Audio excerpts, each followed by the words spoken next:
nó hai bên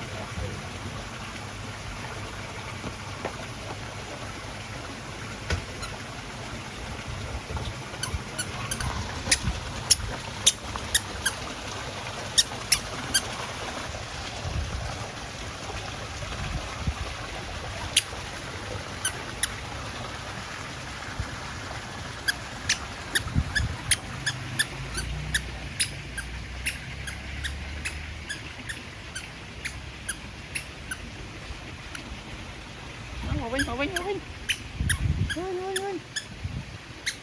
đây đã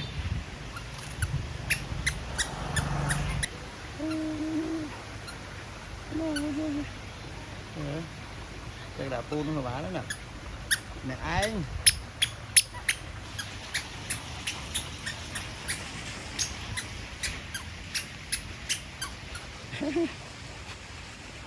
màu Vinh được lại là lôi nè là lôi từ bộ tiết như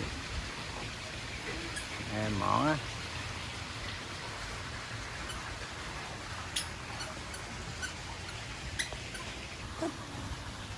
tôi xông lên cút untuk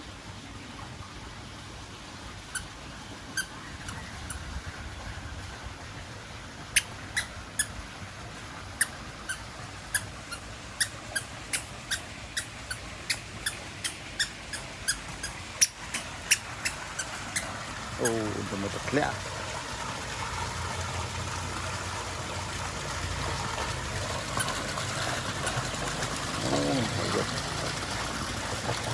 Sẽ thấy nó.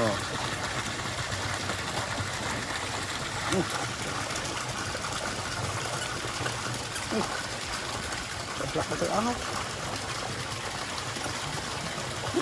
Thầy. Gì nữa? Xin thầy ơi, thầy xây nhát, xin thầy á.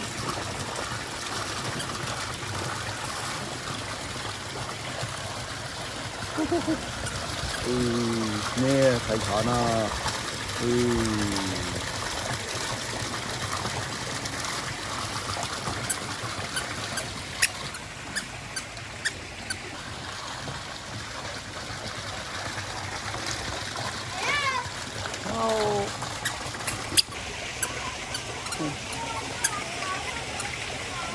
Sao tụi mình thấy dạng này bằng hú đến rồi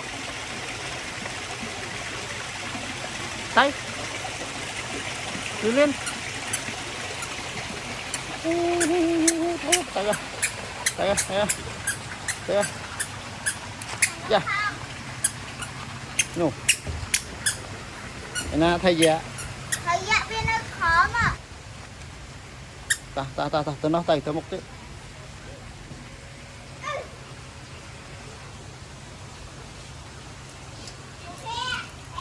ta cô tới nó tay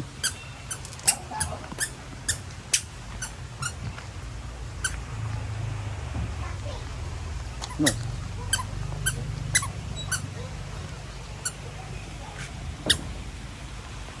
tao múc cô tôi mới thấy tay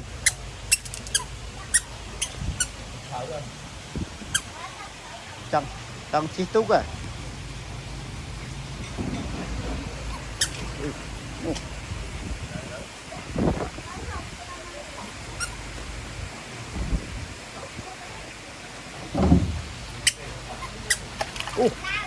Đấy đúng, cục cái đó.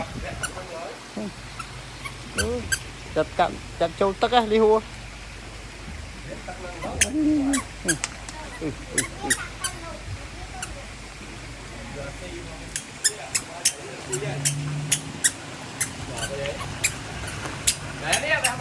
Bé mau nè, bé nè.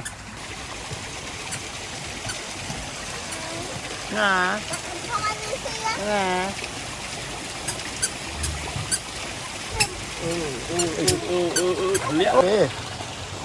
Bên đây thằng play cho ấy cái ao hồng vào đi nó play cho nó cái đại hai đân này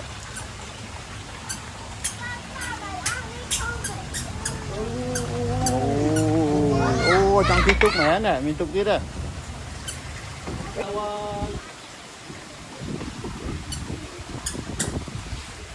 โอ้